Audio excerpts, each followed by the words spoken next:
Best varicose veins చికిత్సనే పొందండి. నొప్పి లేని చికిత్స కోసం సంప్రదించండి ఎబిస్ హాస్పిటల్. అమ్మ నమస్తే. నమస్తే అమ్మా. అమ్మ, ఇంట్లో దీపం కొబ్బరి నూనెతో పెట్టొచ్చా? పెడితే ఎలాంటి ఫలితాలు ఉంటాయి? నూనె అంటే అర్థం ఏమిటి? నువ్వుల నుండి తీసినటువంటి ద్రవము. అంటే నూనె అంటే అర్థం ఏమిటి? నువ్వుల నూనె మాత్రమే కదా. అందుకని దీపం నూనెతో పెట్టమంటే పూర్వకాలం నువ్వుల నూనెతోనే పెట్టేవారు. అయితే దేవుడి దగ్గర పెట్టేటప్పుడు కార్తీక మాసంలోనూ ప్రత్యేక సందర్భాల్లోనూ, కార్తీక మాసంలో కూడా కొన్ని చోట్లే, మిగిలినప్పుడు కాదు, ఆవు నీతితో పెట్టేవారు, శుభప్రదం అని చెప్పి. ఇప్పుడు మనకి స్వచ్ఛమైన ఆవు నెయ్యి ఎక్కడ దొరుకుతుంది? అవును, ఇబ్బంది అవుతుంది కదా. దానికన్నా నువ్వుల నూనె మంచిది. నువ్వుల నూనెతో గనక దీపం పెట్టినట్టయితే మంచి నువ్వు పప్పు నూనె కాక నువ్వులతో చేసిన నూనె, అంటే నల్ల నువ్వులతో చేసినటువంటి నూనె, పొట్టు తీయని నువ్వులతో చేసినటువంటి నూనె, దానితో గనక దీపం పెట్టినట్టయితే దాని నుండి వెలువడేటటువంటి పొగ చాలా ఆరోగ్యకరంగా ఉంటుంది. ఓకే. దగ్గరగా కూర్చుని ఒక అరగంట అటువంటి దీపం పెట్టి ఆ నూనె గనక పీలుస్తూ ఉన్నట్టయితే కొలెస్ట్రాల్ కూడా తగ్గుతుంది అని వైద్యులు చెప్పేటటువంటి మాట. అంటే ఇంట్లో అట్లాంటి దీపం పెడితే అసలు ఉన్న వాళ్ళకి తగ్గుతుంది, లేని వాళ్ళకి రాకుండానే ఉంటుందేమో. ఇంట్లో నువ్వుల నూనెతో దీపం పెడితే బాగుంది. నువ్వుల నూనె మాకు దొరకలేదు. దొరకనప్పుడు రెండవ ఆప్షన్ కొబ్బరి నూనె. ఈ కొబ్బరి నూనెతో దీపం గనక పెట్టినట్టయితే లక్ష్మీదేవి చాలా సంతోషిస్తుంది. ఆవిడికి ప్రీతిపాత్ర అంట. నువ్వుల కన్నా ఆవిడ కొబ్బరి నూనెతో పెడితే లక్ష్మికి సంతోషమని. అందుకని కొంతమంది శుక్రవారం నాడు నువ్వుల నూనెతో కాకుండా కొబ్బరి నూనెతో దీపం పెడుతూ ఉంటారు. ఎందుకంటే అమ్మవారికి ఇష్టం కాబట్టి మాకు శుభం కలుగుతుంది అనే ఉద్దేశంతో. కాకపోతే గుర్తుంచుకోండి, ప్రధానంగా ఈ రెండూ కాక మిగిలిన ఏ నూనెలు పెద్దగా మంచివి కాదు. ఎందుకంటే వాటికి ఈ దేవుడి దగ్గర దీపం పెట్టినప్పుడు ఏ రకమైన ప్రయోజనం కావాలని మనం ఆశిస్తున్నామో అటువంటి ప్రయోజనం ఇవ్వగలిగిన శక్తి లేదు. ఓకే. కానీ నాకు ఇవాళ ఇంట్లో నువ్వుల నూనె అయిపోయింది, శనివారం, నేను ఇప్పుడు ఎక్కడికి వెళ్ళి కొనే పరిస్థితి కాదు, కానీ దీపం పెట్టడం మానలేను నేను. అలాంటప్పుడు ఏ నూనె ఉంటే ఆ నూనెతో పెట్టచ్చు. ఎప్పుడు?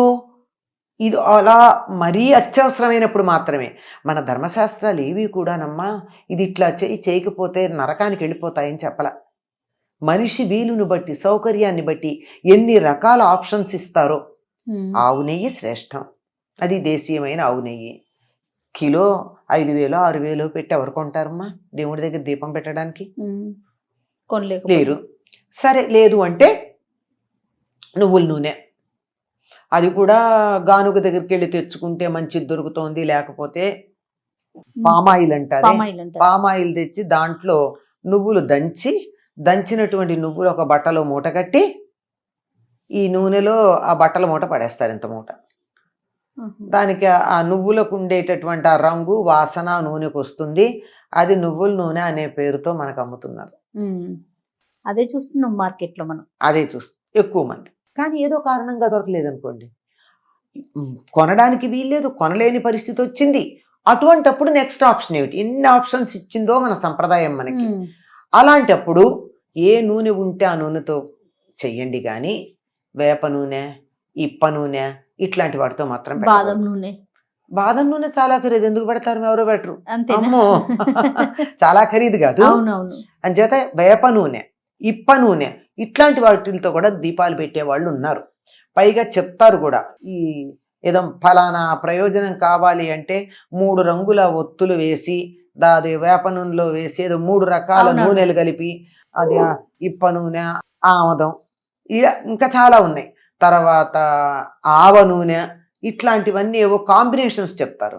ఇవన్నీ దేనికంటే వామాచారాల్లో కొన్ని, తర్వాత క్షుద్ర పూజల్లో కొన్ని, ఒక ప్రత్యేకమైనటువంటి ప్రయోజనాన్ని ఆశించి ఒక రూపంలో ఉన్నటువంటి దేవతామూర్తిని అర్చించే సందర్భంలో కొన్ని వాడతారు తప్ప మన వంటి గృహస్థులు సీదాసాదాగా జీవితం గడిపేవారు, మనకు అటువంటి తీవ్రమైనటువంటి పనులు చేసే లక్షణం లేని వాళ్ళం కదా మనమంతా అవునమ్మా, అని అనుకుంటున్నాను నేను, మనం అందరం అదే అని. అంతే. అలాంటి మనం అటువంటి వాటి జోలికి వెళ్ళకూడదు.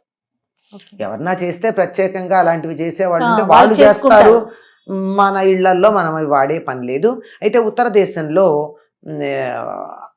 సర్సోంగా తేల్ అంటే ఆవ నూనె, ఆవ నూనె వాడతారు. అక్కడ వాడతారు కనుక అక్కడ తప్పులేదు, ఎందుకంటే నువ్వుల పంట కన్నా అక్కడ అది బాగా ప్రధానం, ఆహారంలో కూడా అదే వాడతారు కదా ఆవ నూనె. అవునవును, అంచేత అది కూడా పర్వాలేదు అక్కడ ప్రాంతానికి సంబంధించి. మన వరకు మన దగ్గరికి మాత్రం వాడవలసింది నువ్వుల నూనె, లేదంటే లేని పక్షంలో కొబ్బరి నూనె. అది లేదు, నాకు ఇవాళ ఇంట్లో దీపం పెట్టాలన్నటువంటి పరిస్థితి ఉంది, పెట్టకుండా ఉండలేను అంటే మనం వాడేటటువంటి మామూలు ఏదో పల్లి నూనె ఏదో ఉందో ఆ పూటకి మాత్రం వాడచ్చు. ఈ ఏదో ఫలానా ప్రయోజనం కావాలి అంటే 3 రంగుల ఒత్తులు వేసి దాది వేప నూనెలో వేసి ఏదో 3 రకాల నూనెలు కలిపి, అది ఇప్ప నూనె, ఆమదం, ఇంకా చాలా ఉన్నాయి, తర్వాత ఆవ నూనె, ఇట్లాంటివన్నీ ఏవో కాంబినేషన్స్ చెప్తారు. ఇవన్నీ దేనికంటే వామాచారాల్లో కొన్ని, తర్వాత క్షుద్ర పూజల్లో కొన్ని, ఒక ప్రత్యేకమైనటువంటి ప్రయోజనాన్ని ఆశించి ఒక రూపంలో ఉన్నటువంటి దేవతామూర్తిని అర్చించే సందర్భంలో కొన్ని వాడతారు తప్ప, మన వంటి గృహస్థులు సీదాసాదాగా జీవితం గడిపేవారు, మనకు అటువంటి తీవ్రమైనటువంటి పనులు చేసే లక్షణం లేని వాళ్ళం కదా మనమంతా అని అనుకుంటున్నాను నేను, మనం అందరం అదే అని. అంతే.